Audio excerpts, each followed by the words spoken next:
I feel like I'm losing my mind. Is everybody in the world blind? Please, Lord, give me a sign, a sign. I feel like I'm losing my mind. Is everybody in the world blind?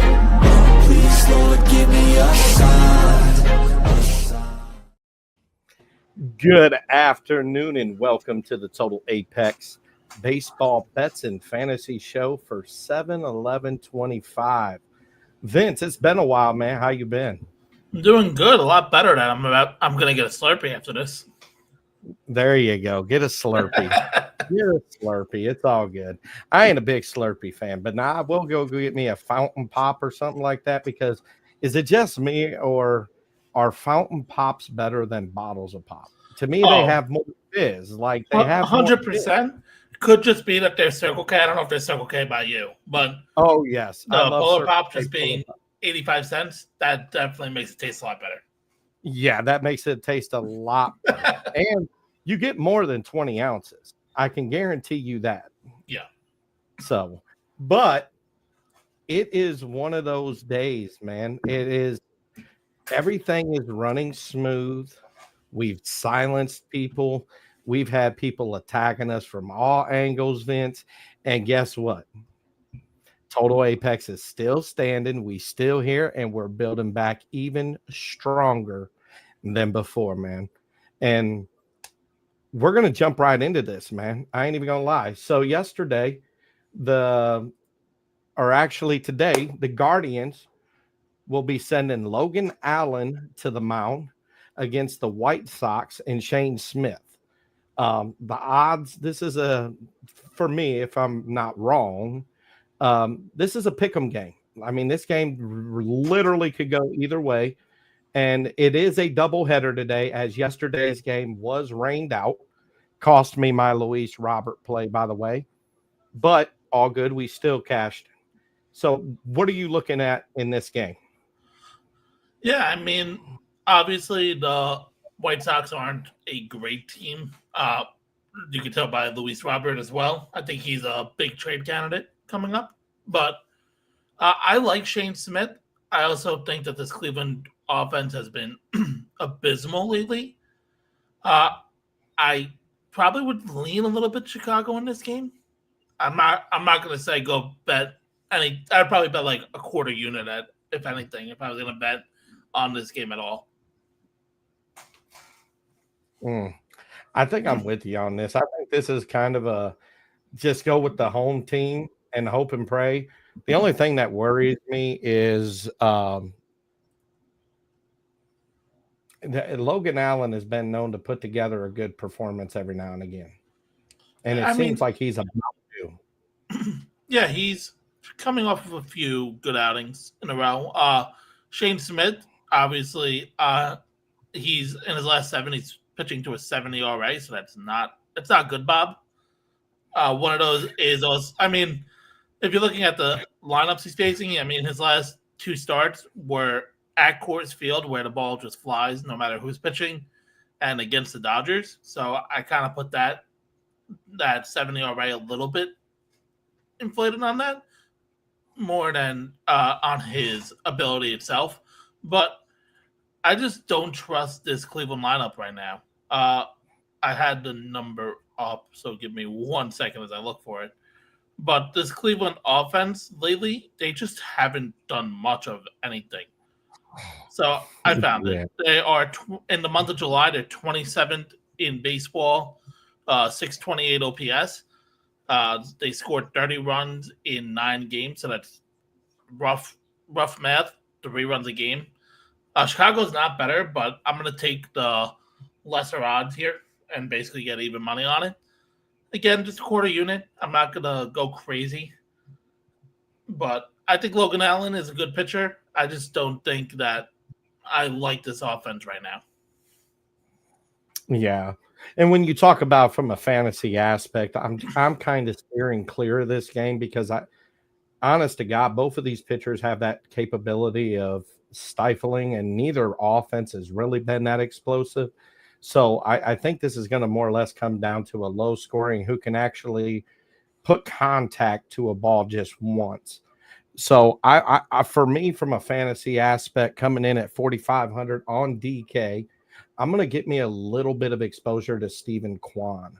I think he's in a good opportunity here. He's batted well against Shane Smith in the past, and this is an opportunity for him to bounce back because he has not been his typical self as of late. So I like that on this. Yeah, I mean, I haven't seen if they released the lineup. Well, obviously they released the lineup for game one.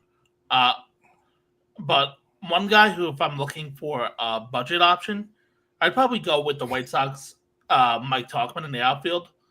Last 7 games, he has a 1 dot/line, or OPS, excuse me. He's not going to hit for power. He has 3 home runs in 31 games, or excuse me, 4 home runs in 31 games this season. But he has shown the ability to hit, and I think with this White Sox lineup, if you're going to expect somebody to slap a ball around, I'm going to go with Mike Talkman here. He's the hottest hitter as of late, and I don't think there's many rough parts of this lineup, obviously. So if I'm going to go with somebody, I'm going to go with Talkman. I mean, you can go Jose Ramirez if you're looking at the Cleveland side, but I just think his price is going to be way too high. Yeah, his price is too steep for me. I mean, and he is truly hit and miss. Like, there's no way that, especially with this slate today, with the All-Star break coming up, this is the time where a lot of the aces are going to pitch, as you'll see later on in the show. But so I'm going to probably save up a lot more for the pitching side of things today. So if I'm going to look for some budget options throughout the lineup on the offensive side, I'd probably look at Mike Talkman. Yeah. All right. We're going back to, you know what? Let's talk about them Yankees for a minute here. I love that Carlos Rodon is coming back to the mound today. Yesterday, I sat there and I watched the whole Yankees game, and the first 5 to 6 innings, I'm like, Woo is just shutting us down. Like, this ain't even worth watching. And I actually did shut the game off, and I'm like, I'm going to bed. I ain't piddling with this. Well, and then they ended up storming back and getting another win and beating the Mariners. Now they're going up against a Cubs team. And the numbers say it all. I'm hands down running money line on Yankees all day in this. Rodon is coming on the mound. Jason Dominguez had a down performance yesterday. I mean, from a fantasy aspect, I'm firing him back up today. Jason Dominguez has been solid for this Yankees team. I think he's sort of one of the unsung heroes of the team for real. Aaron Judge really didn't do nothing yesterday, so expect a little bit more out of him today. And from the Cubs aspect, Flexen has got his hands full today. Am I looking at this wrong, Vince? Well, no, not really. Just to touch on yesterday, one of my favorite bets this year is going with Yankees or whoever they're facing, first inning over 19.5 pitches. Always plus money. Hits a lot more times than it doesn't. So if it's available, I always take that. Well, Chris Flexen is a opener, so I'm not too concerned on that. And with the Yankees' flexibility with their lineup, I expect Dominguez to be out there, but I don't hate that pick.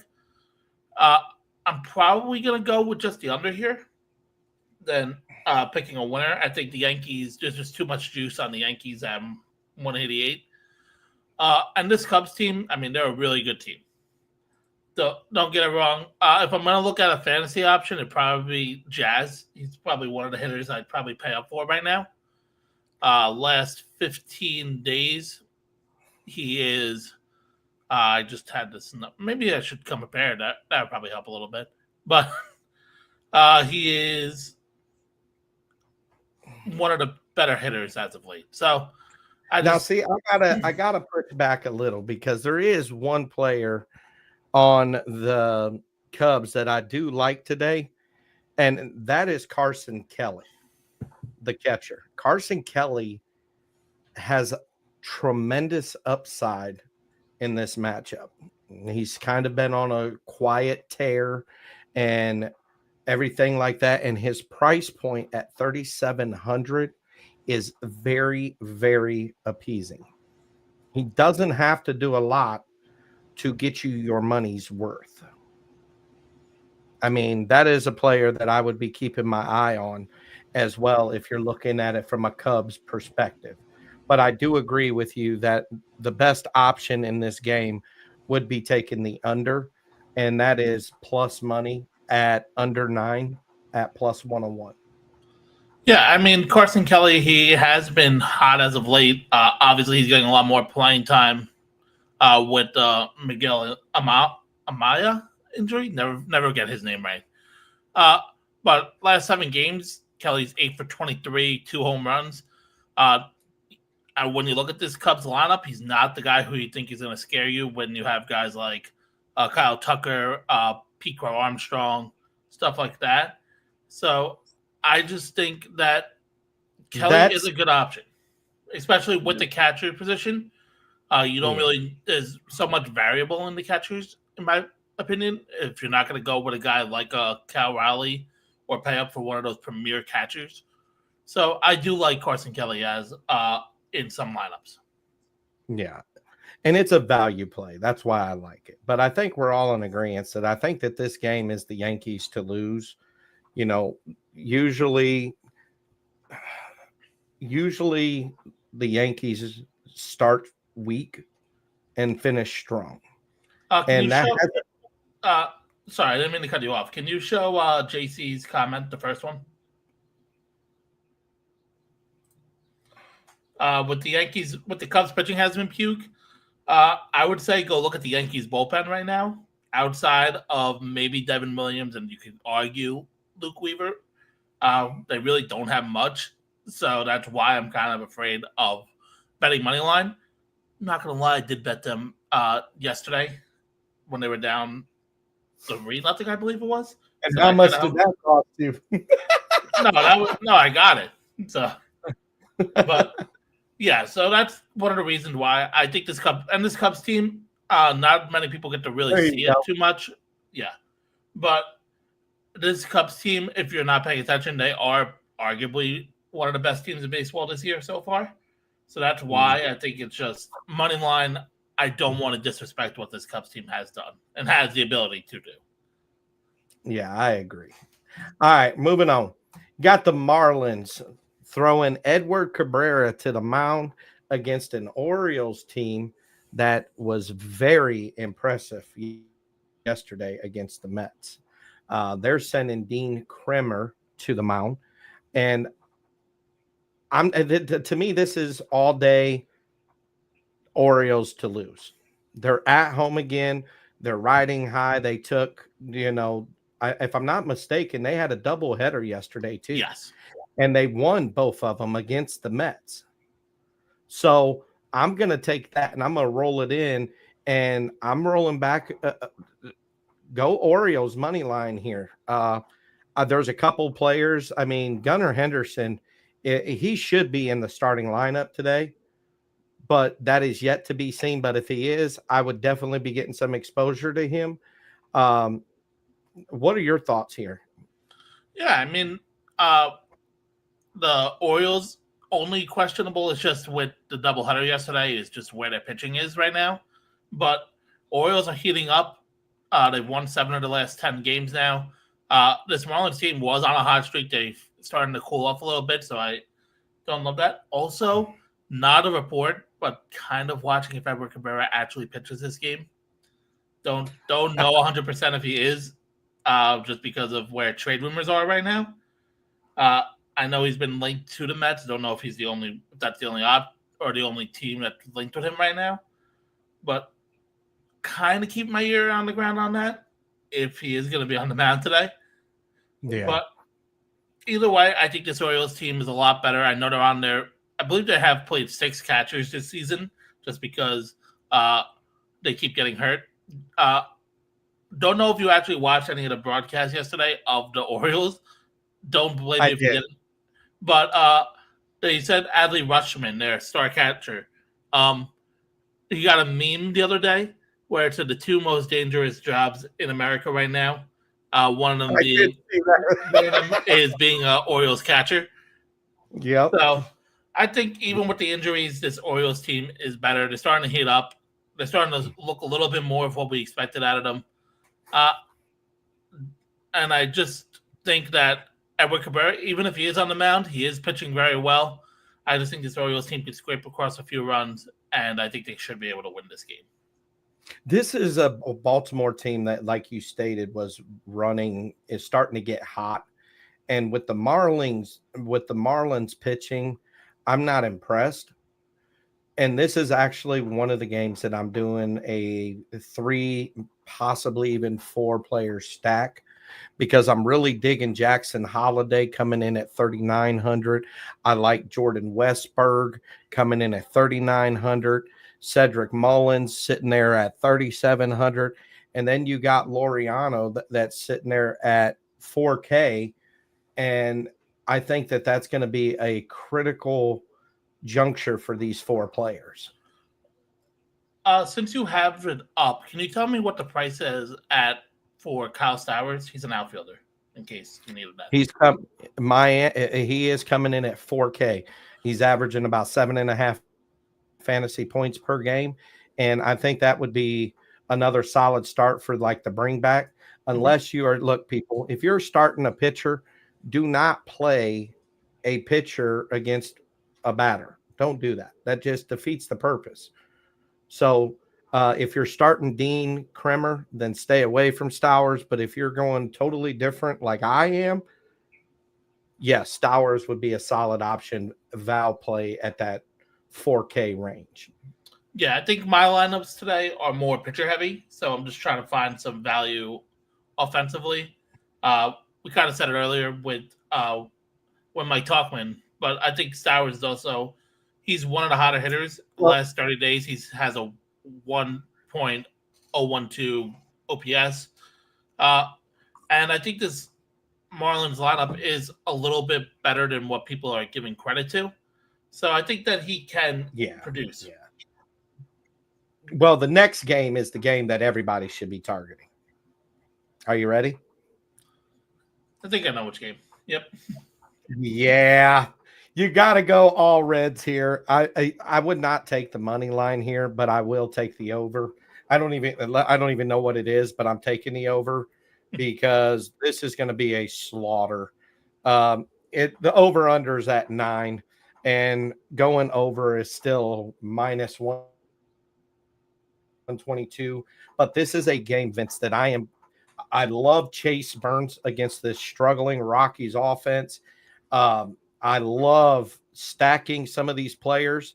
I'm not even lying. When you talk about on the high end, okay, the highest person in my 4-player stack is 5,700. But I love running a 4-player stack of Ellie De La Cruz, Marte, Matt McClain, and Spencer Steer. That is a solid 4-player prop that will boost any fantasy lineup.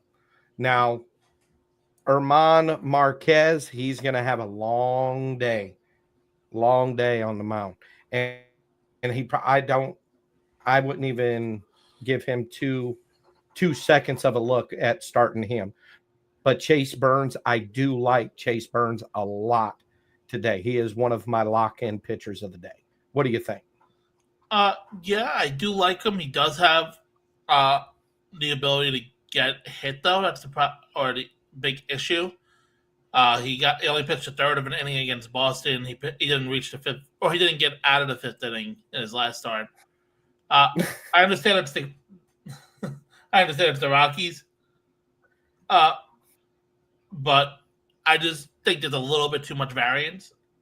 But if you are stacking a bunch of Reds hitters, I wouldn't be opposed to having a lineup with Chase Burns in it as well. But yeah, I mean, I just think it's going to be a chalky answer just to go a bunch of Reds. So I just think if you're trying to avoid having a similar lineup to a lot of other players, I wouldn't try to take as many Reds as you are.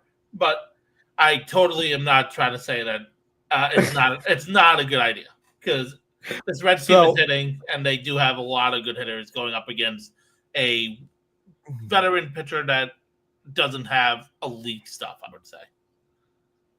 Yeah. So let me ask you this from the betting aspect, because I'm really not keen on the over-under or the money line in this. What would you tell people to boost their profits? How would you bet this to make a profit? Because obviously I'd like to try to find the money that's positive, but it's also hard when it's, Vegas is projecting this to be a blowout. Right. I mean, we could be looking at a 7-0 game, but the over-under didn't hit with the 9.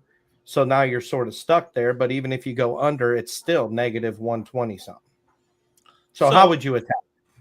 It depends on the sports book. I would probably go under on Rockies' total runs.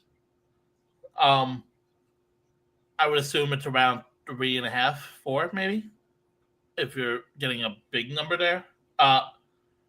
On Ellie, I think he is one of the best hitters in the planet right now. And I think, obviously, if you get that option of stolen bases in there with power. Sorry, just looking. Just got a notification. But, yeah, with Ellie, you get the elite hitting. You get a guy who could steal 3 bases in a day.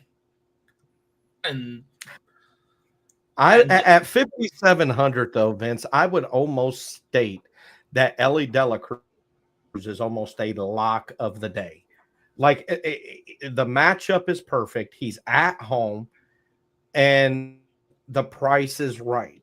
Like you would be remiss to not want to start Ellie De La Cruz in at least 75% of your lineups. Now, I don't know how many lineups you guys are running, but typically I run anywhere between 300 and 500 lineups a day.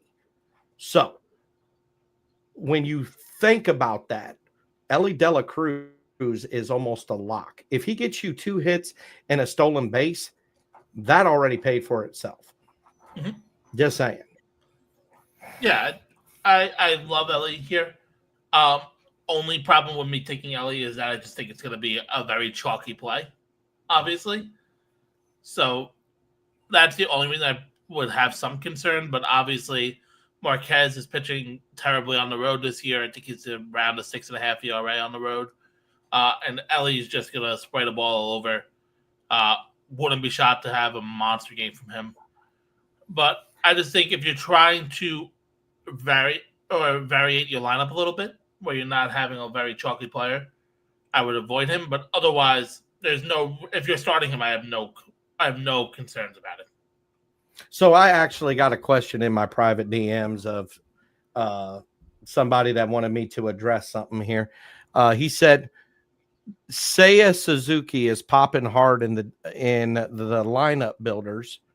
What are your thoughts? So the only reason that Suzuki is popping hard in any optimizer is because of his performance yesterday. I'm not saying to take Suzuki out of your lineups completely, but just consider the quality of pitcher he is facing today.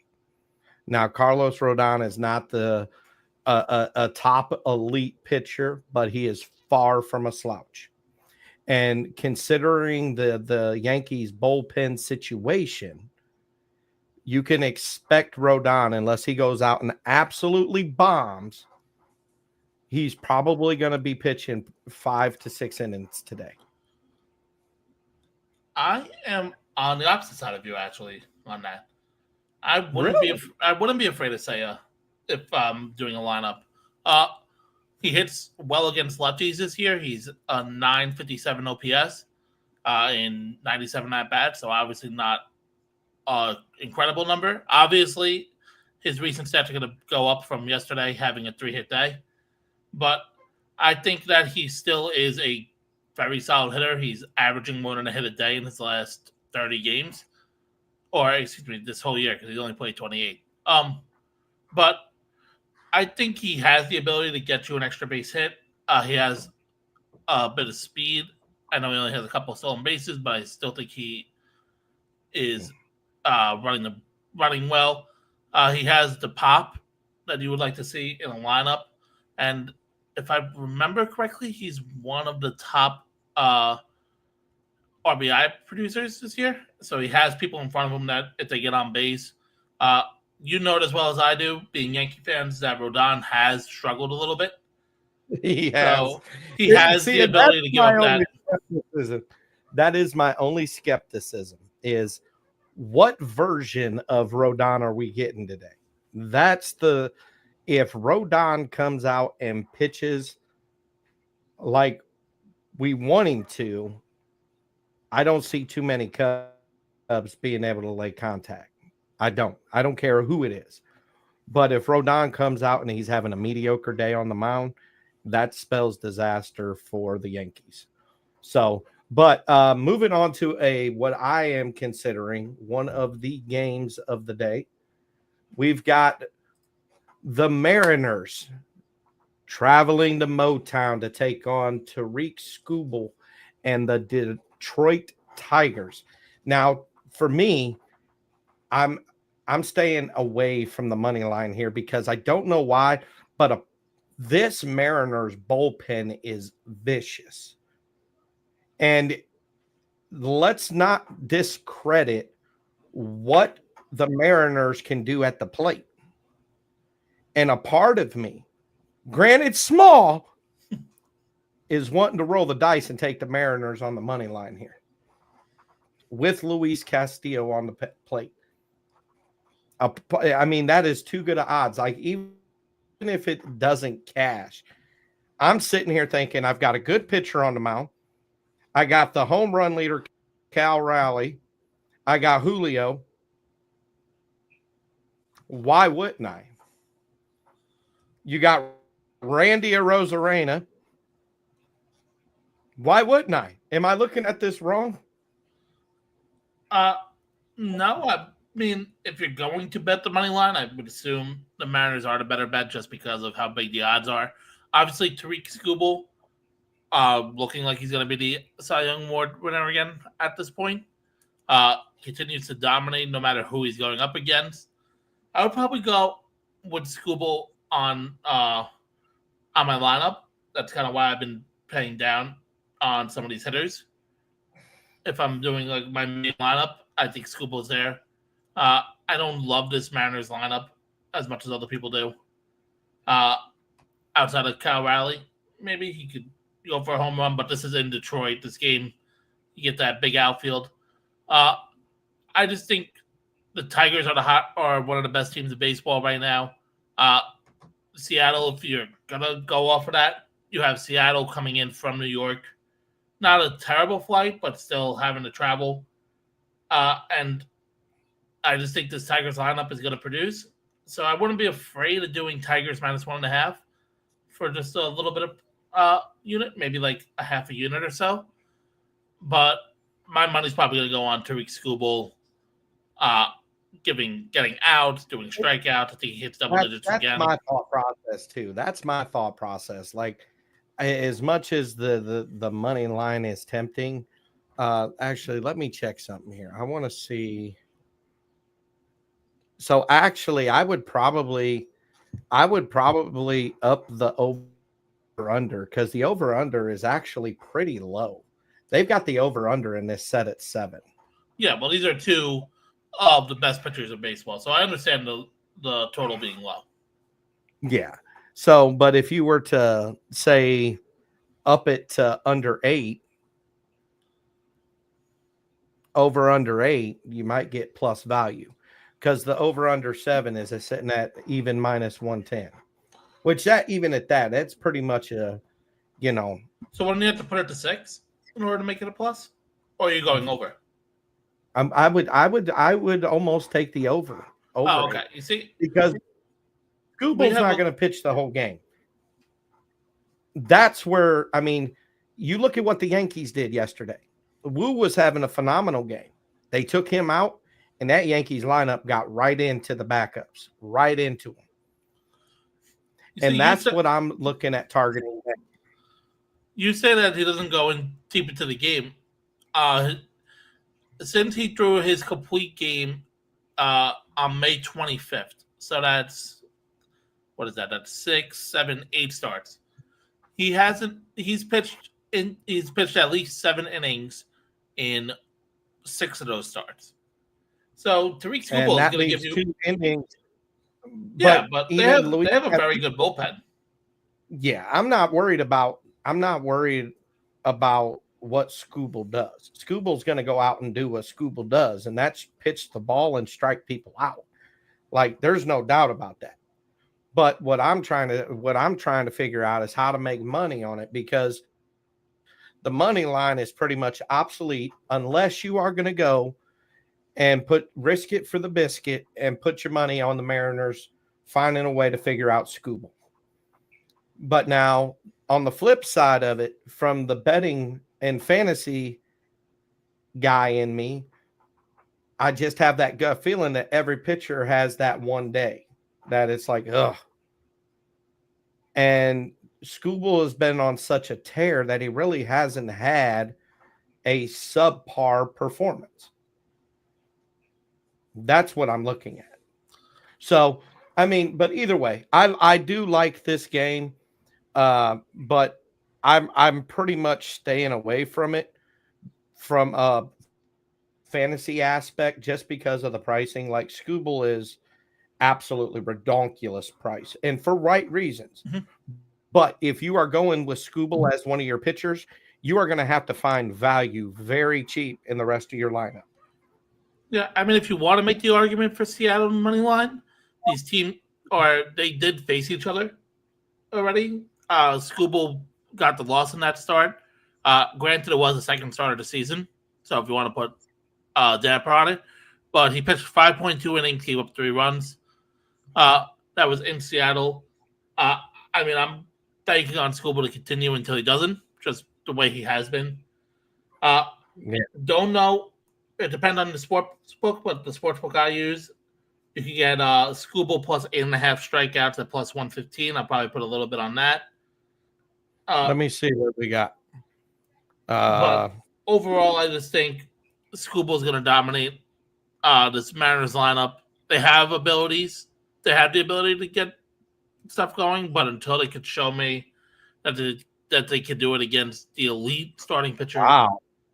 If you want to risk it for the biscuit, right now on DraftKings, that over-under strikeouts thrown for Skubal is sitting at over-under 8.5, and over 8.5 is sitting at a healthy plus 100. Okay, so obviously I'm in Florida, so I only get the one sports book that's allowed right now. So the Hard Rock Cafe. You get that. That I have over 8.5 at 150 at plus 115. But either way, it's plus money. I think I would throw a little bit of change at that. I think I would take both of these pitchers in the over. Like Luis Castillo at 5.5 strikeouts, over 5.5. I think I take that gamble and do a parlay with both of those hitting the over. I'm not opposed to it.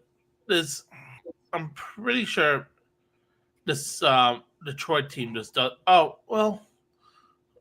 Yeah, I mean, I'm not opposed to it. I like that play. So, all right, we're going to be moving on here into the red-hot Red Sox. They have been on a tear lately, Vince. Whether you hate them, whether you love them, they are balling out right now. And they got the Rays today. Looks like Vegas has it set as a pick 'em. Drew Rasmussen is where it's at for me. I think he's got to put together a strong performance. The Red Sox bats have been red hot.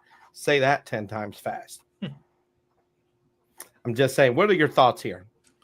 Yeah, I mean, it's going to be interesting to see how much Hunter Dobbins can really give you. He's coming off of the injured list for this game. But overall, I'm with you. I think it's more of just what do you get out of Drew Rasmussen here? The Red Sox got the momentum yesterday, coming back and ended up winning that game. So I just don't know exactly what to expect out of this Rays team. And this Boston Red Sox team, as you said, is red hot right now. The Tampa Bay hasn't seen Dobbins yet in his rookie season, so I don't know really what to expect out of this lineup, at least in the first few innings. So I wouldn't be. Yeah, I would probably bet the Red Sox here. I'm going to put a little bit on Red Sox first five. And definitely doing that. I mean, the only person who's seen him in this lineup uh, is Matt Tice, their catcher, and he's 0 for 2. So this team doesn't have much to really go off of outside of tape. So I'm going to go with Red Sox. Red Sox in first five. I like it. I like it. From a fantasy aspect, he kind of put up a dud yesterday, but I'm looking for a bounce back today, and I'm re-rolling him out. I am going to be targeting outfielder Wilyer Abreu, if I pronounce that first name right. But I do like him in this matchup. He's coming. This is a perfect stud off of dud performance. I love this. He's got, I mean, I know Rasmussen, like Rodon. See, Drew Rasmussen and Rodon are sort of is similar. You don't know what version you're going to get. And if Rasmussen comes out and is just, he is not on his game, I'm calling it right now. Boston is going to chew him up and spit him out, and he will not make it past 4 innings. That's my bold call of the day. This Red Sox team, granted they're in one of the toughest divisions in the league, they are still hanging tough. And this is a team that people need not take lightly. You come half-stepping on Boston, they are going to chew you up and spit you out. What are your thoughts? Yeah, I agree with you. I have a different Red Sox player who I'd go with here. Could I interest you in some Trevor Story? Yes, I was one of the hottest hitters. Yes, I have Trevor Story in some of the lineup, but I was only going to give one, hoping that is one of my 3-3-2 stacks. So I had 3 players from the Mets that we'll get into here in a little bit. I had 3 players from the Reds, and then I had 2 from Boston, and it was Abreu and Story. Yeah, so yes. I mean, if those of you who don't know, Trevor Story, terrible start to the year. In July, he's hitting 351 batting average, 3 home runs, 11 RBIs. He puts the ball in play. He doesn't walk, but he only has 6 strikeouts so far in 9 games. So obviously, with the way Fenway is, with the big left field, with the short right field, you had the opportunity for some extra base hits. He's driving the ball in. He has 11 RBIs in 9 games, and he'll hit off of Rasmussen. I'm not afraid of that matchup, so I would not be afraid to go pay up a little bit for Trevor Story. I like it. So, but for this, for the current game here,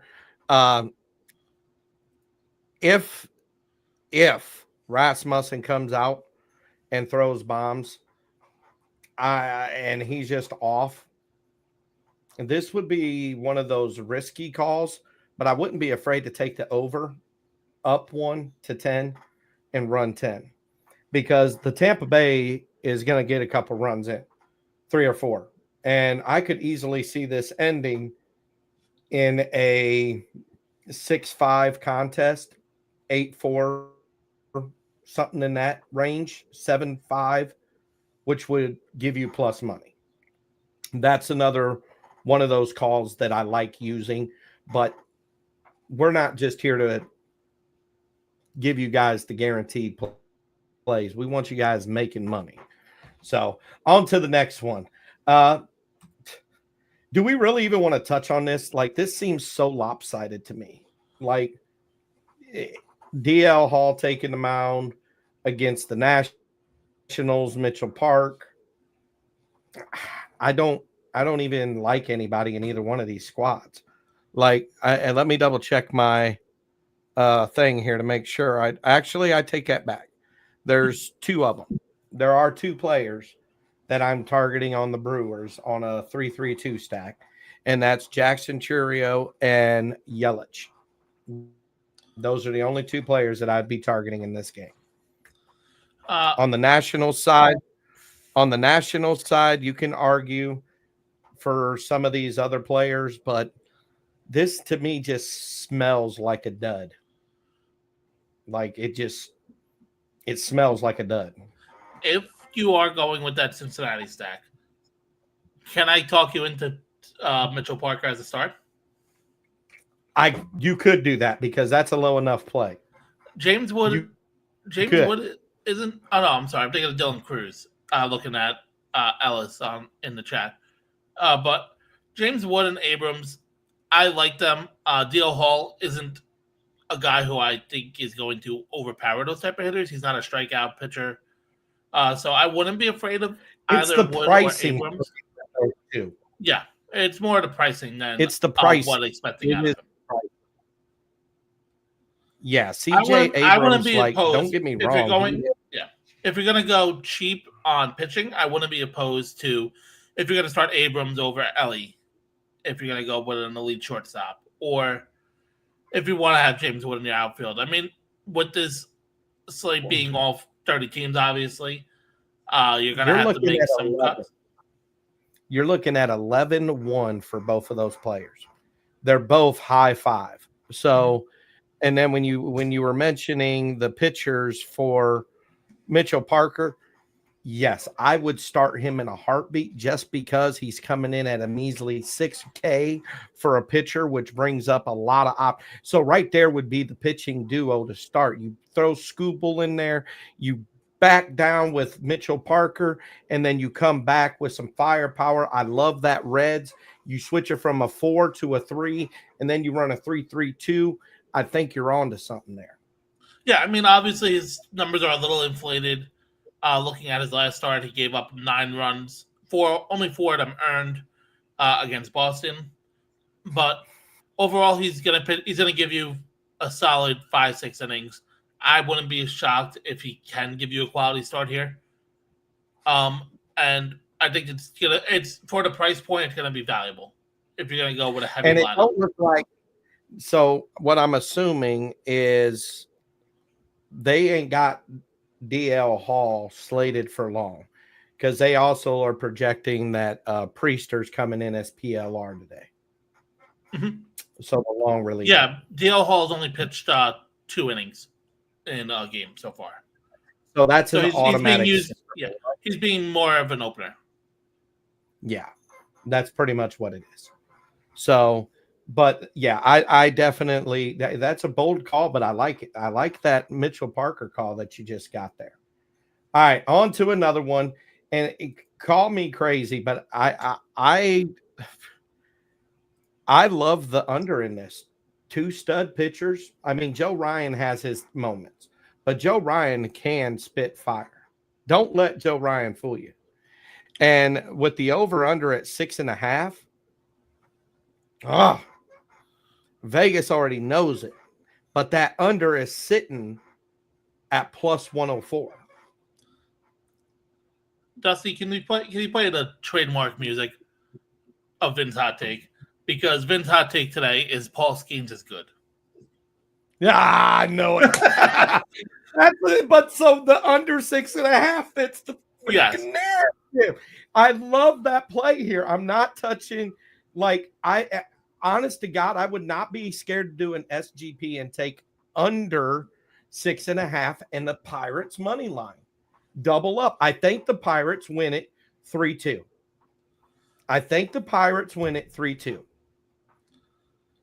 I wouldn't be opposed. I'm not opposed to under 6.5. This Twins lineup, they're coming off of a series against Chicago where the lineup didn't look too hot. And obviously going against Paul Skeens, you're going to have that trouble. It's not the matchup you probably want if you're in the lineup, but I wouldn't be opposed to 6.5. And yeah, I mean, Paul Skeens just going to continue to dominate, in my opinion.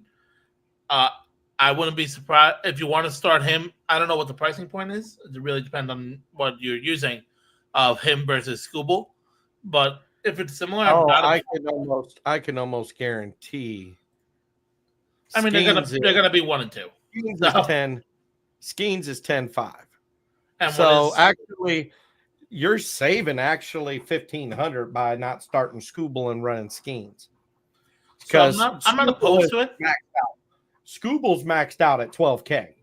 So even if you ran that Mitchell Parker, you're looking 18 grand of your salary just alone in the pitchers. Yeah. And I would run Mitchell Parker with Chase Burns over Scooble just to save that extra money, because then you could put a big stud in your batting rotation. Yeah, I mean, I'm not opposed to having one elite and then doing a guy who's more of a cheaper option on the pitching side. If you're gonna do a Chase Burns, if you're going to do Mitchell Parker, or a couple of guys who are in the later slate that I like. But overall, I wouldn't be opposed if you're going to do one big name starter and then try to get a cheaper option that can get you. You know who my big value. star stud is today? And just because he doesn't have too many back-to-back games of down, and he did have a down day yesterday, and I'm going to the Bronx and I'm getting big Aaron Judge. He did not do good as DH yesterday. He got that And sack fly. He got the sack fly, but that ain't no point. I mean, he did get the ribby off of it, but I mean, you spend, what was it, $7 grand or $8 grand, whatever it was for Judge, and he gets you a sack fly. To be fair, though, every Yankee was a disappointment yesterday. Every last one of them. Jason Dominguez. I mean, outside if you're gonna say you got Stanton and he was coming off the bench, but yeah. And I was actually in that game. I did start him, but he didn't do good offensively, but defensively, I was very impressed with him, and that was Ben Rice. Ben Rice on first base did phenomenal yesterday. Like, he had a couple small errors, but it wasn't nothing that cost the Yankees. You know what I mean? Like, yeah. But he was solid. So, but from a fantasy aspect on this game, let me check my stats here. So it don't look like I'm really targeting any batters in this one just because of the pitching. Because if Joe Ryan and Skeens come out swinging, and they're pitching straight fire, I'm telling you right now, the Twins are going to be lucky to put bat to ball. I'm telling you right now. So I'm staying away from this. Is my do not touch, or unless you want to get silly for the millie. All right. Then you could pick a couple, but I am not going to encourage or use any names because I'm not being held liable. Now, if you want to be risky, depending on if Byron Buxton's in the lineup, if you want to try to be risky and get him, otherwise I'm really avoiding this game. Yeah. And he's coming off that hand injury that he missed yesterday. But that's all I really have on that game. From one pitching duo to this is one of them days where all of the studs seem to be starting on the pitch. Yeah, well, that's just because of the offense. There we go again. I mean, we got Senga coming back. You got Michael Wacha taking the mound. No respect for his first name, by the way. What, Kodai? No, Michael Wacha. He didn't even put his first name. No respect. It was on there. They must have deleted. Oh, well. I just like the name Waka. So, but another one of them games, but where I like this game is Waka historically has struggled against batting lineups that are deep. And the Mets are deep. And I that worries me. Even though they're at home, the Mets travel very well. And then you look at what these batters have done throughout the year. Soto doesn't have too many back-to-back games of being down. And Soto had a down day yesterday. That worries me. And this is a game that I am targeting. I am taking Mets money line, and I have several players on the Mets that I will be targeting in no particular order. So the first one, I love Brandon Nimmo in this. I love Mauricio. I love Alonzo, and I love McNeil. I love those four in this. And why did I not take Soto? Because that is your high caliber player, people. If you want to get him, pay up and get him. But from a value standpoint, those four players, I like that stack. Dusty, I hear you. I hear you. This feels like the old issue with a lot of teams where Senga's coming off of the injured list. He had a hamstring injury. He missed about a month. Giving him that start today so he can get that extra rest and try to feel good off of it. I don't know where I want to buy in on him right now. I probably want to see him do it again. I know it's Probably unfair because he's playing the Royals. no, the Royals have been hot lately. But I don't know. I just like this Royals team. Maybe I just like this team a little bit too much. I probably would go with the Royals money line on this game. You're getting value here at plus 111. I think that this team is going to start heating up. Waka has struggled his last couple of starts. I think he bounces back a little bit here. I'm not going to say he's going to be one of my pitchers on the lineup. But overall, I think that this Royals team should bounce back. And I just think the Mets injuries as of late worry me. The hitters are hitting. I mean, Salvi Perez is hitting as of late. Bobby Witt's hitting. Just like the Royals because of Vinny. No, I do like the Royals, but they are hitting a lot lately. I just think that this Royals team is going to go into the break hot. I think they win 2 or 3 this series. I think it starts with this game. Yeah. I think this could be a game that you can target, but I just that the Mets lineup has just been solid all year, like consistent. Mm-hmm. And when I deal with fantasy players, I like consistency. Like when they start off ice cold and then they get warm and then now they're hot. The Mets started off hot and they, for the most part, have stayed hot. Like this is an offense that's it's up there. That's all I'm gonna say about it. They are one of the better ones. Their injuries with Jesse Winker going down yesterday. They do have some weak spots in the lineup.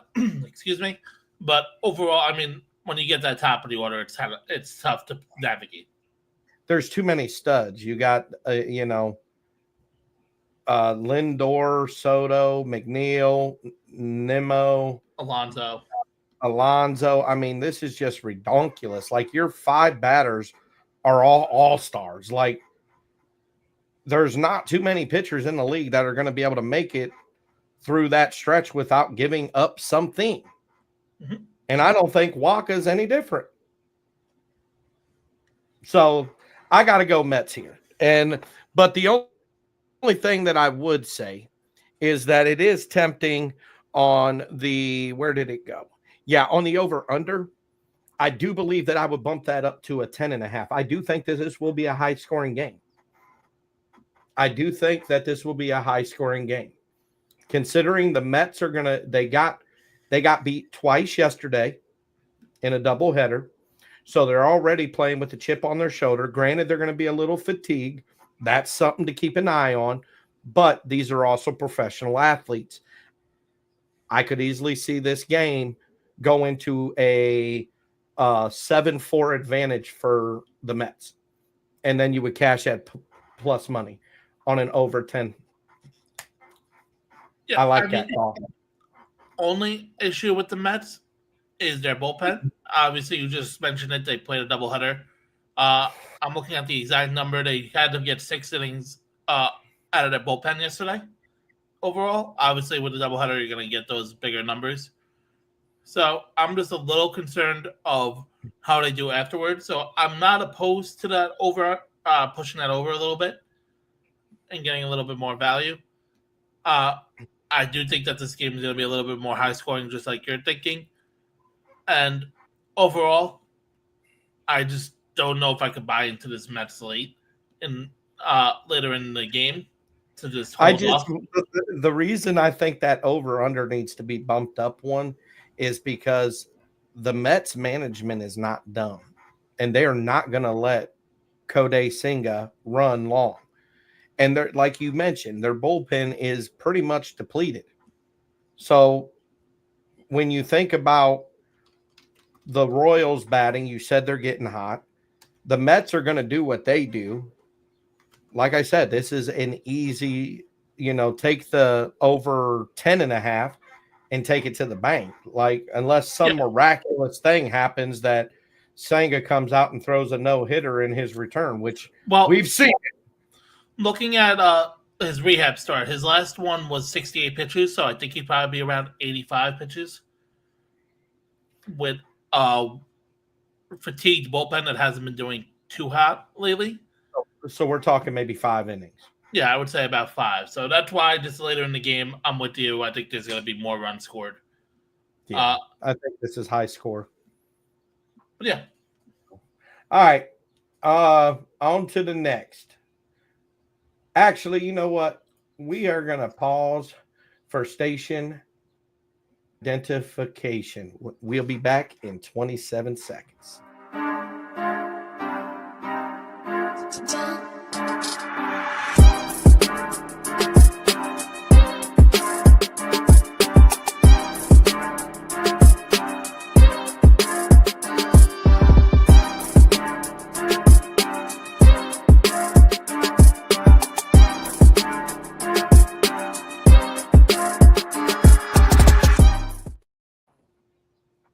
All righty, we are back. Shout out to the 51 viewers that we have up in here. You guys make sure to hit that like and subscribe button. Make sure you guys follow us on Twitter. Make sure you follow us on YouTube. And don't be afraid to ask us questions in the chat, because we do take time to acknowledge those comments. We want you guys participating. So, into game 2 with the Guardians and the White Sox. Obviously, we know yesterday was rained out, so they got to make it up today. The money line is too good here. I think you just take a risk it for the biscuit, run with Jonathan Cannon, and run the White Sox on the plus money here.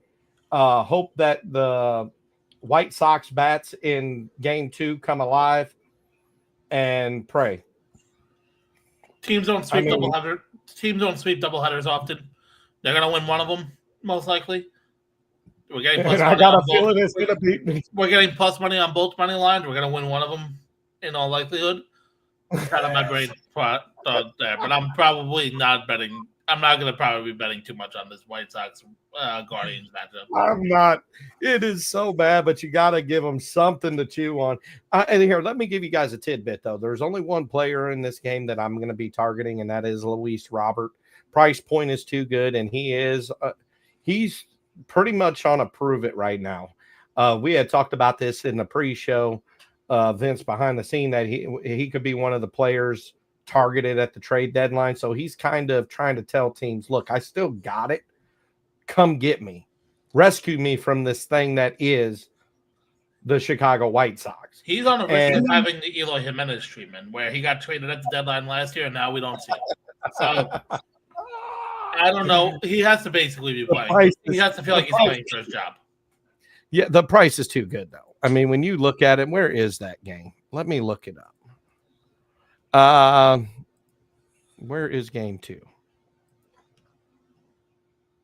Yeah, right here. So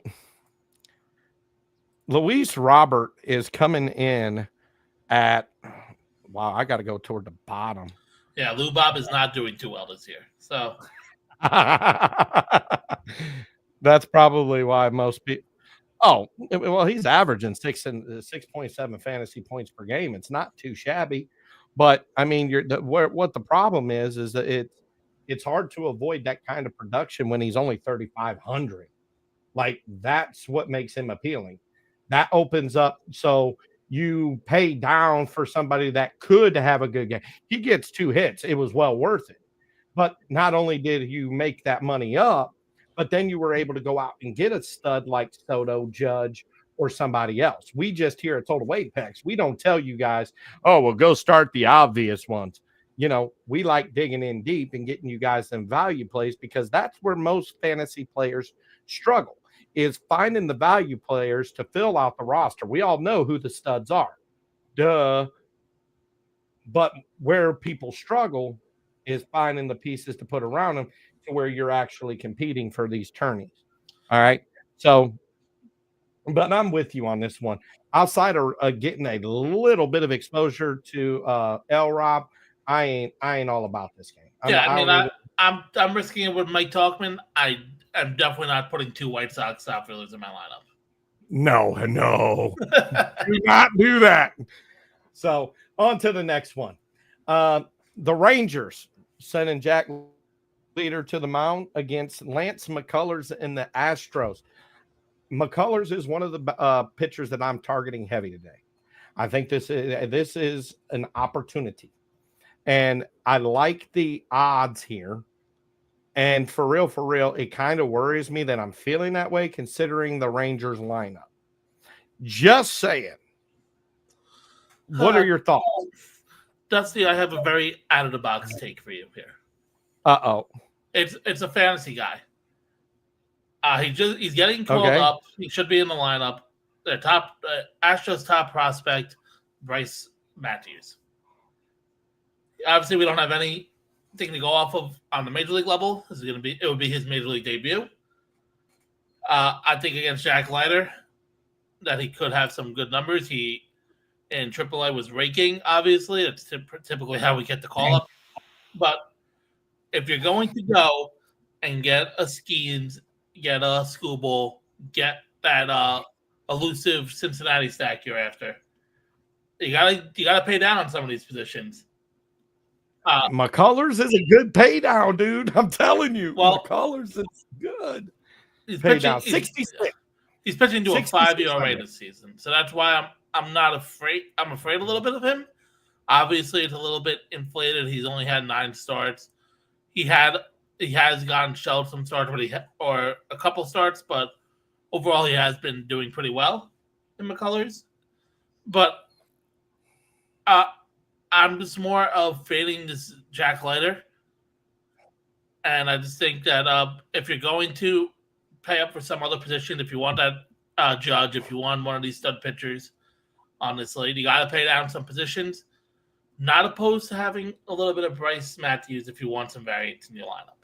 So do you know I use several different optimizers, but my optimizer, the pitching combo that they are hot on, so I ran 150 lineups, and in over 90 of them, my starting pitchers would have been Chase Burns and Lance McCullers. That's who the optimizers are saying target these guys.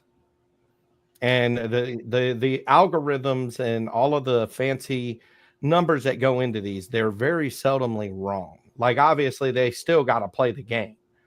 But simulating and all of that other stuff, it very seldomly is that far off, unless they just go out and have an absolute bomb day. But the reason that they gave us those two is because then they're putting studs in, like you had said, I'll give you guys a freebie right here. So they had me start McCullers and Burns, but then at catcher, they had me starting Carson Kelly. Then they ran the 4 bomb with the Reds of Steer, McLean, Marte, and Dela Cruz. And then they followed that up with Aaron Judge, Kyle Stowers, and Cedric Mullins. That's a stout lineup, dude. Mm-hmm. You got 2 studs in there with Dela Cruz and Judge. Not to mention, if Mullins comes out swinging, he's been known to put together some good games. And he's a little speedy guy for some extra stolen bases like Dela Cruz. Yeah, I mean, just harping back to being anti-McCullers here. This Texas lineup, they're coming off of a series against the Angels. Their last 3 games, they're averaging 10.7 runs. So I just think this Texas lineup can put the bat on the ball, and they're on fire right now. So, it's Minute Maid, though, man. It's Minute Maid. It's not Minute Maid anymore, but yes, I just think with that left field with the Crawford boxes, I'm a little bit afraid. McCullers hasn't been pitching well at home. Granted, only 5 starts, but he's 0-3 with an 11 ERA in 19 innings. I'm gonna probably go to Rangers on the money line here, but I'm not opposed to having Bryce Williams in my line, or excuse me, Bryce Matthews. I keep calling him Bryce Williams for some reason. And if you're gonna sprinkle in a couple of Texas hitters, I'm not afraid of that either. I'm not opposed to starting some of the Rangers now. Them Rangers are deep, I'm telling you. But the optimizers are popping for if you start McCullers, follow it up with a 3-player stack. So you'd run McCullers, Jose Altuve, and Christian Walker. So that's a nice little 3-banger to, sort of boost them lineups. But right. All right, moving on. Because we got about 4 or 5 more games. It's a big slate, man. 16 games. All right. So we got the Braves sending Grant Holmes to the mound against the Cardinals and Matt Liberatore. I don't even know how to read this one, bro. Like, the Braves are one of those teams you don't know. It's kind of like the Carlos Rodon, Drew Rasmussen. You don't know what version you're getting. Like, one day the Braves come out and they're red hot and they're playing like they could win the division. Next day they come out and they can't hit the broadside of a barn. I'm like, it's a hard read on it. I mean, you look at it and Atlanta is sitting 4th in the division. St. Louis is sitting 3rd. And I'm going to go with the better pitcher here. I'm going Liberatore. I'm taking Cardinals money line here. Wish I could say this is an unbiased take. I'm going with the Cardinals just because I bet the Braves money line yesterday. And they gave up a game tying home run in the 8th, got walked off. So you got skunked on that. You got skunked on that. Yeah, I don't really know. This Braves team should be a lot better than what they are. Obviously, they are facing some injuries. Yeah. They obviously lost Sale with the rib fracture. Obviously lost Profar for PEDs. But this team still should be a lot better than what they are. And I'm not selling them on the year. I think they still possibly make the playoffs. But overall for this game, I just like this Cardinals lineup. Don't really know if I'm going to go too much fantasy option on here, but I do like the Cardinals at home to just one out. Yeah. So, hold on a second. I want to see something. So, for me, from a fantasy aspect, I do like 2 players on the Cardinals. And it would be a 2-player stack, but I love the Brendan Donovan and Nolan Gorman stack. They with Lars, I don't know why he's one of my favorite players just because of the name, Lars Nootbaar. It sounds like a Willy Wonka name, you know what I mean? Like, I love it, but he's out. And Nolan Arenado, we all know what he's been doing. Nothing. Okay. So they've been having to find creative ways to produce runs. And the 2 beneficiaries of that have been Brendan Donovan and Nolan Gorman. And I think that this is a favorable matchup. Grant Holmes has not been that good this year, and he's gonna give up some runs. So I think that's a favorable option there with Gorman, who is 3,600, and Brendan Donovan, who's 4,200. And the beauty about Brendan Donovan is you can start him at second base or in the outfield. Yeah, out of those 2, I'd probably go with Donovan. Donovan's been on fire lately. Gorman's been struggling a bit. But don't sleep on Grant Holmes. He has been pitching better. He's pitched 2 starts in July. He's pitching to a 1.5 ERA, 6 walks, 15 strikeouts. Opponents are hitting a $1.75 off of him in that stretch. Just saying that I'll probably go with the under here, but overall, I wouldn't be shocked the Braves could win this game. And if you're running a bunch of lineups, I'm not too afraid of running a Grant Holmes as one of your starters. Low budget, yeah. I mean, but if you're paying up for some of those bigger players, I'm not afraid of having Grant Holmes. No. I mean, when you look at the other side of the ball, though, I just totally had a brain fart. But when you look at Atlanta, I think Atlanta has a little bit of potential too, though. I mean, you have obviously Austin Riley, and it looks like Profar is back. Yeah, I think he just came back a couple days ago. He just cleared. He just got off of the suspension.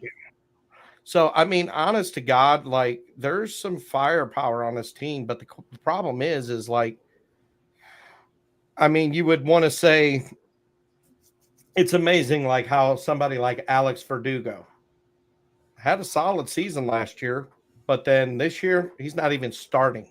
Well, he got DFA'd. He got DFA'd about a couple weeks ago, I think, or maybe this week, recently. And then Michael Harris should be doing better. Nick Allen, Sean Murphy is a good player to try to get in them lineups. He has been on a little bit of a roll as of late. I like Sean Murphy. Matt Olson, price is too high for too much inconsistency, in my opinion. 5,300 for Olson, and you don't know what version you're getting of him. If you're gonna go cheap, I like Drake Baldwin, depending if he's in the lineup. He's their backup catcher. They've been playing a lot more of Baldwin and Murphy. He's not even on the daggone roster, bro. Yes, he is. He played yesterday.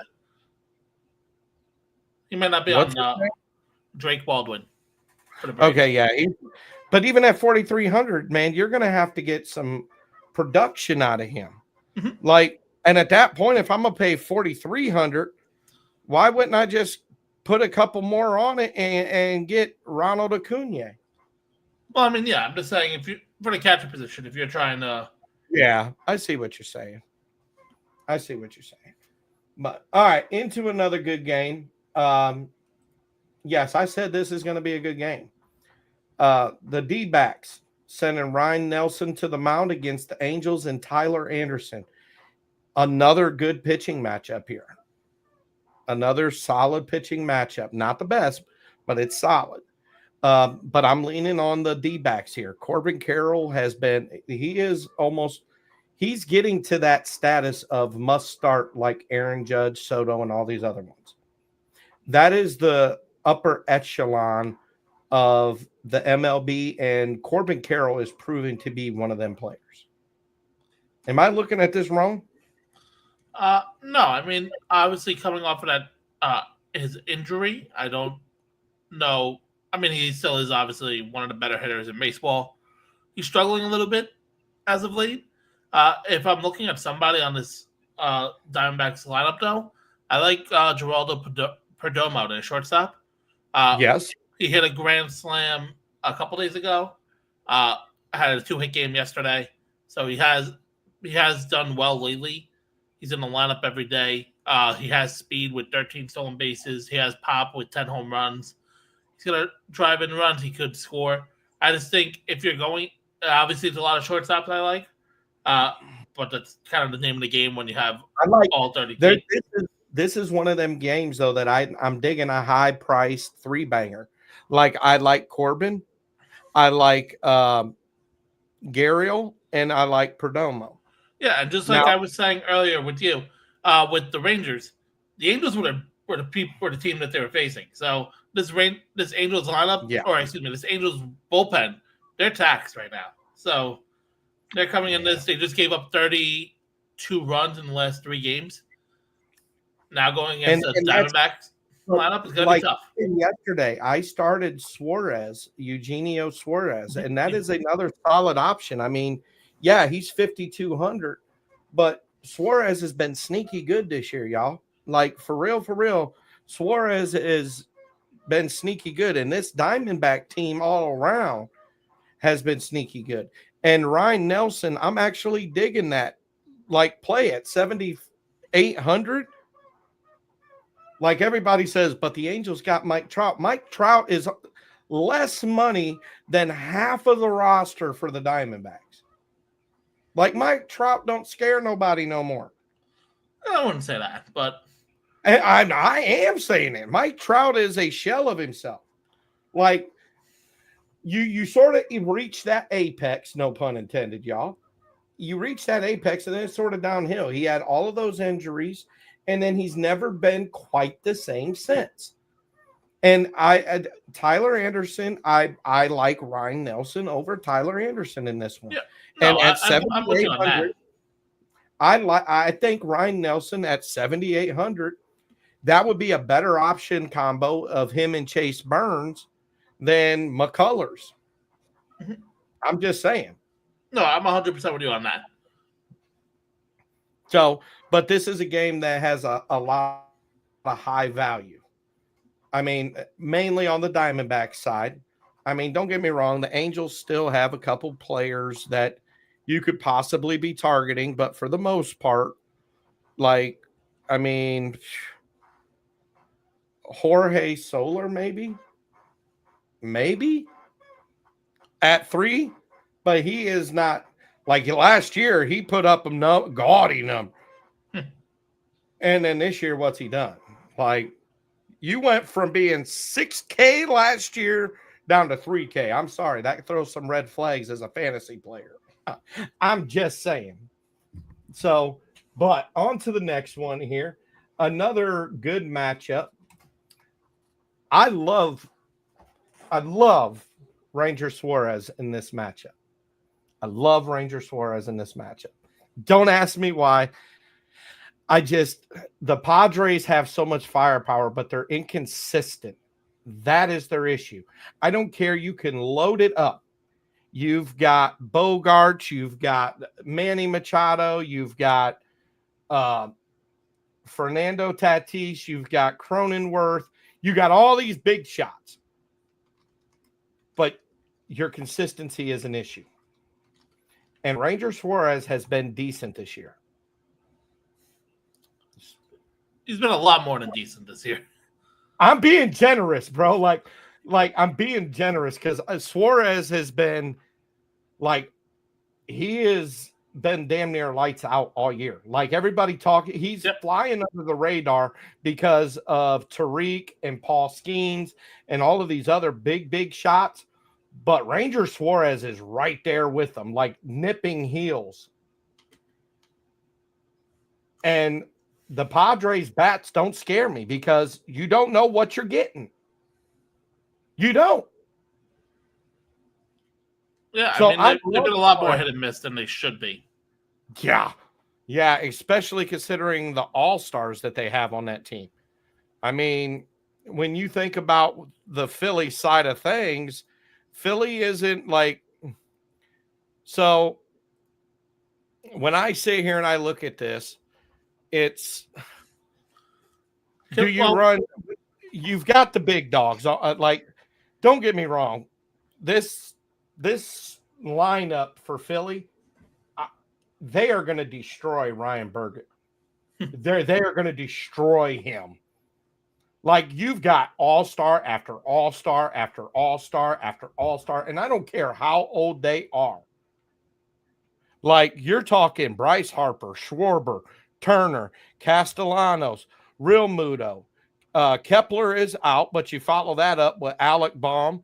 You throw that in with Edmundo Sosa, Brandon Marsh, Bryson Stott. Bryson Stott is one of the players that I am targeting today because the Padres are gonna have to pitch around some of these studs. So look for some walks. And Bryson Stott is any other team, he's probably in some of these other teams, he's probably the best batter in the lineup. Philly, maybe top 6. maybe top 6. Can That's where I find the value. Can I tell you why you like Ranger Suarez so much? Why? Because if you take out his first start of the season, he pitched 3.2 innings, 7 runs. So take out that start. He has 11 starts, 73 in the third innings. He's pitching to a 1.223 ERA. So he's given up 10 runs in 73 innings.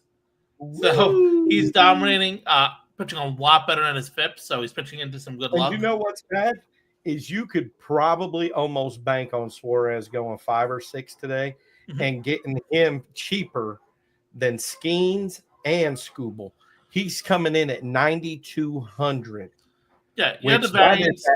Yeah, you had the variance just because of the Padres lineup. But yeah, he hasn't given up more than 3 runs since that first start. So in his last 10 starts, he hasn't given up more than 3. And he's given up 0 runs in 4 of those starts. Smells like money to me. So yeah, I would definitely be, if I'm looking for one pitcher middle of the road to target in terms of price point, definitely looking at Ranger Suarez. Absolutely. So and again, I'm not scared of the money line here. I think that's just a safe bet. Take the Phillies money line. But this is a game that I love the Phillies in. Moving on to the next one.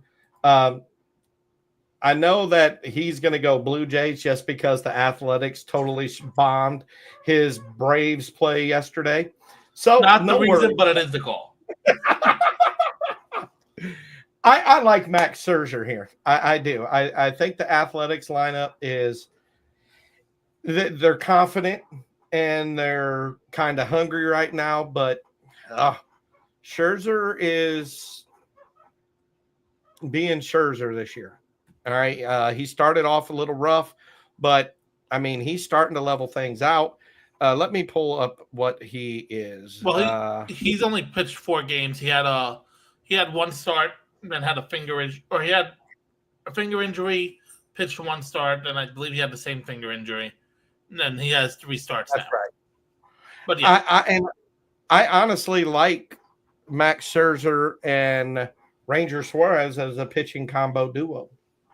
I mean, for real, you're talking 9,006 for Suarez, and then you can follow it up with Scherzer at a low $7,000 for Scherzer against an Athletics that, like, don't let yesterday's performance fool you guys. Okay, like, no, this is not a very deep Athletics lineup, and Scherzer is going to come out slinging that ball. Guarantee it. I like that. But now if you think about it, you could honestly start both of these pitchers and walk away because Luis Severino, I wouldn't do that. No, the only reason I would consider it is because Severino still has a little bit of juice in the tank, and at 5,700, I mean, he gets you 8 points. You got 8 points out of it, but then you were able to get another stud in your lineup. No, I get it from that aspect. In terms of just what to expect out of Severino, he doesn't like Sutter Field Park or Sutter Heath Park, whatever it's called, the minor league park that they're pitching in.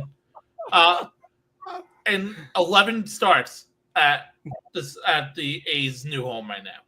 0-8, a 7.04 ERA, giving up 8 home runs in 61 innings. This Blue Jays team is hot. They were able to get to first place in the AL East. They're playing extremely well. I just don't think Severino is a play right now. Arguably in a position to get traded this deadline, even though he just signed a 3-year deal this offseason. But I just think this Blue Jays lineup has enough where I would avoid Severino, even with that argument about getting him at a cheap price and having that. The best player in that lineup is Brent Rooker, and he's coming in at only $5,000. I mean, I like Rooker. Wilson, if he is available, I don't know. Jacob Wilson is on a decline. Like his salary is dropping because of his performance lately. He's sitting at only 4,700. And then I like Nick Kurtz.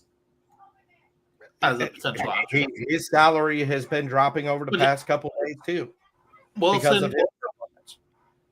Okay, so he's not. It's potentially gonna play. He's been dealing since the injury. I didn't know if he played yesterday off the top of my head, but he got hit with a pitch in the hand, I believe it was. You want to know the back in this one? Here's your sneaky play.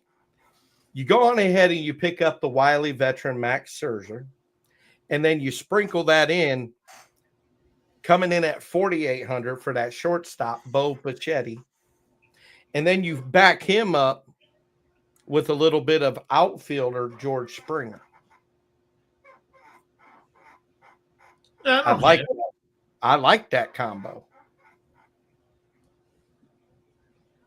I like that. I'm not keen on. I mean, if you're looking for a good first baseman too, don't discount Vladi. Don't count him out. I know he's having sort of a down year compared to other years, but it's in a hitter friendly park. Let's put it like that. Yeah. So, but all right, on to the last one of the day, and this is going to be a good one. Can the Dodgers break out of this slump? That is the question. They are going in as underdogs against the Giants. Logan Webb, that's a tall task for him, and he's been solid this year. Logan Webb's actually been pretty solid. But this is a Dodgers team that's just loaded from top to bottom, but they just cannot get it. I called this at the beginning of the year, if you remember, and I said that the Dodgers have too many studs, and it's the chemistry that's not going to work. And what is happening? There's too much inconsistency, and it's because there's too many big guns on the slate. What are you looking at for here? Not opposed to starting Logan Webb. I understand he's a big name pitcher going up against the Dodgers. I think you're going to get a little. If you're going to try to beat some of these bigger lineups, you got to get a little bit different than what they're putting out. I don't know many teams many players that are going to put Logan Webb because of that. But he pitched against the Dodgers last month. Pitched 7 innings, 2 runs. So he can do it. He has been pitching extremely well this season. A 2.3 ERA in his last 7 starts. Pitching to a 1.52 ERA at home. This Dodgers team is struggling, limping into the break with their injuries. A lot of it being pitching, obviously, but with Enrique Hernandez, I believe, is on the IL. So not a big name guy, but still they're running into just being cold at the end of the first half. I'm not afraid of choosing the Giants to win this game and having Logan Webb as a starting pitcher. All right, so let's get our 76 viewers involved here. I want all of you guys that are watching to drop in the chat. If you had to pick one right now, who are you rolling with to win tonight? The Giants, who are the favorites, or are you running plus money for the Dodgers to break out of the slump? Let us know what you guys think in the comments, and make sure you guys hit that like and subscribe button. So there's a couple players on the Giants that I actually like in this. Okay, and I'm going to tell you why. One, Wilmer Flores. Sneaky good, low value. Okay, so he's coming in at right around 3,500. Solid first baseman, but it's one of those things that you got to find a value. Okay, so there we go. We got one on the Dodgers. Shout out to Naptown Sports. We've got Yastrzemski. I like him in this one. And I am not opposed to paying up to the 4,500 where I think he's really, really undervalued and getting Devers. Yeah, I don't hate that. One name who I thought he would bring up, he didn't, was Willie Adames. Again, he's sitting there. It could be a 4-banger, but what worries me is Dustin May is one of those pitchers that there's no mediocre with him. He is either having a good day or he is having a bad day. There is no okay with Dustin May. It's either I'm coming out and I'm lighting it up and nobody's hitting it, or I'm coming out and I don't know what's going on and everybody's hitting. So that poses a big problem for me when I'm picking this. Now, on the other side, it's just there's too much salary on the table for this Dodgers team. They're way overvalued. Shohei Ohtani coming in at 64. You got Mookie Betts, who's actually not bad priced. Freddie Freeman, actually not a bad price. But when you look at what they've done, this is why this is the silly for the Millie move of the day, you guys. Target that big three, because at some point they have to get out of the slump. Now, would I say that it's today without any shadow of a doubt? No, because they are going against stout pitching in Logan Webb. That is what we're. If you're gonna go with a Dodger, get jiggy with it. Get Will Smith. You got to go. You got to go with Will Smith, and then like I wouldn't.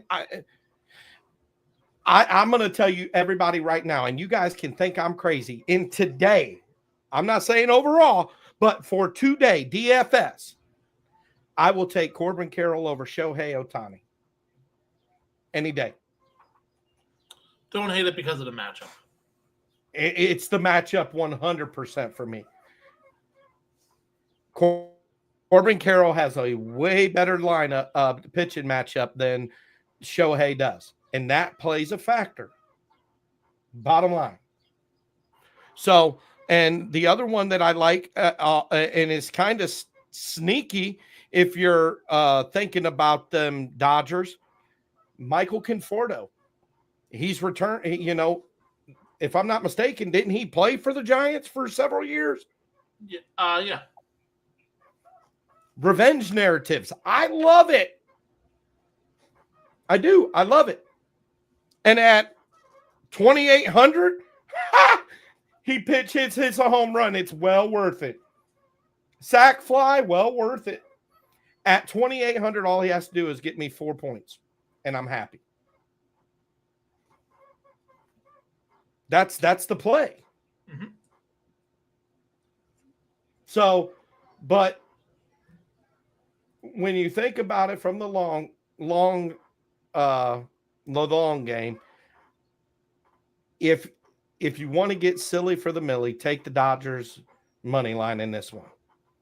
But if you are building a parlay, I would try to go towards the over-under. What is that over-under on this bad boy? Let me see. Oh, hell yeah. I'm taking over all day. Giants are at over under 7.5. That's over smash all day. All day. So, all right, Vince, let's wrap this thing up here. I know we've been on the air for an hour and a half, but it was a big slate. And, we like to be thorough here. Contrary to popular belief, we do what we do. Often imitated, never duplicated. You know what I mean? They can do all that they want. We still here and still growing. All right. So what's your lock of the day? Now here's what I want you to do. I want you to give one solid pick. So give a 3-leg parlay of whatever. So if you had to if you had $100 left in your wallet, what are you putting that money on? So if I were to do a 3-leg parlay, it would probably be, let's see, I would do Scooble over outs. So I believe it's at 20.5, which is a huge number to risk, but I would do that. I would go Skeens on over strikeouts, and I would probably go Cincinnati money line. Just throw one in. Woo! So I think for me, first and foremost, I think I'm going to go ahead and take the. You're going to think I'm crazy, but I'm actually going to ride the Phillies -1.5 against San Diego. I do like your Scooble play, but I'm going to ride the over under 8.5 strikeouts, and I'm going to go over strikes. And then I think my other lock of the day is I'm going to go Diamondbacks -1.5 at +137 money. I think that's where the money's at. So, all right. Any final thoughts, Vinny? I am ready for my Slurpee. I feel like I earned it. All righty, you guys. So again, I'm happy that you guys joined. We had 76 viewers in here consistently throughout. Congratulations to all of you guys. Hopefully, you guys take that advice that we gave you. Go make some bets, get it cashed out. Make sure you post it on Twitter and tag us, and we will post it back. So, go check out, if you guys are interested in fantasy and betting, go check out TotalApexFantasySports.com. Of course. Not to plug my own stuff, but we do have I am the head over there. So make sure you go check it out. We're putting up content. Very heavy into football redraft stuff right now, but obviously putting up baseball. Gonna be putting up some more WNBA and stuff of that as the season continues to roll on. Absolutely. And finally, hey, it's been a very trying time, but we just don't feed into negativity. People can say and do what they want. We still gonna do what we do, and that's put rear ends in seats. Views are up, sponsorships are up, and guess what? We out here balling. So from Dusty and Vince, you guys have happy betting, and we will see you guys soon. Peace out.